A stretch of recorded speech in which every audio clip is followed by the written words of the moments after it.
and sports fundraising with blockchain tech. Yeah, pretty novel combination. Exactly.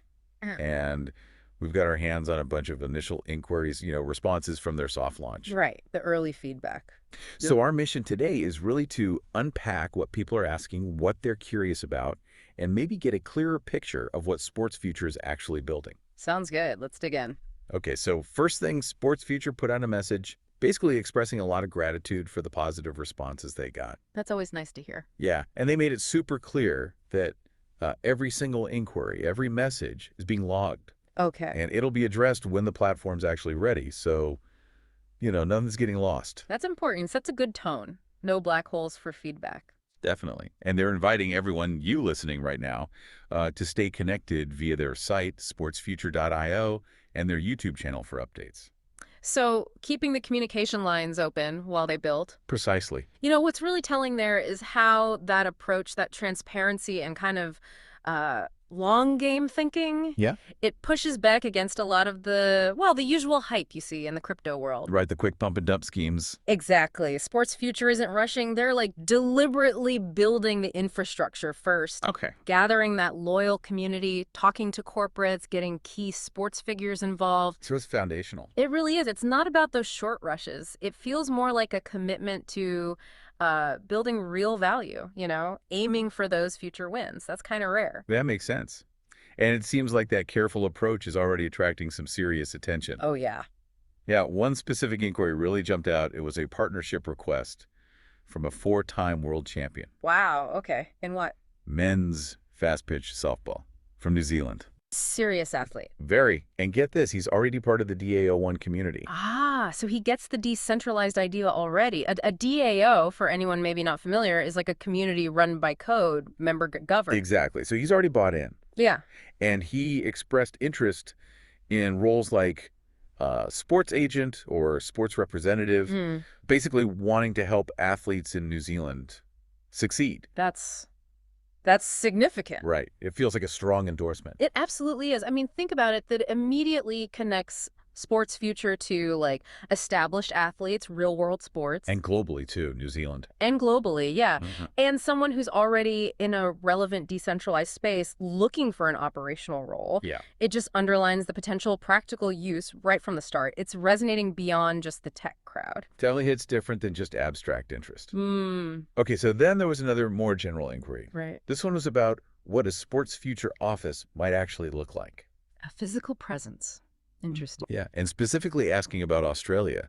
The person mentioned Australia's huge athletic potential. Which is undeniable. For sure. But, funding can be patchy there, especially for emerging talent or community stuff. True. So they were pointing out how funding could be really well used for like athlete support, community coaching, Hmm. that sort of thing. So people are already thinking about how this translates to like boots on the ground. Seems like it. Not just digital tokens, but actual local support structures. That really speaks to the vision, doesn't it? How a project like this might actually scale locally, physically. Yeah. It shows interest in a kind of regional hub model, something that could genuinely impact athletic development in a specific place. Creates a more level playing field potentially. Could do, yeah. Yeah. If the resources are channeled effectively. Okay. So we've got the athlete angle, the operational local angle. But this last inquiry we're looking at, this was from Europe. Okay. And it brings in a slightly different flavor. More Hmm. technical, maybe? Well, it started by saying it's a fantastic idea mixing sports and blockchain.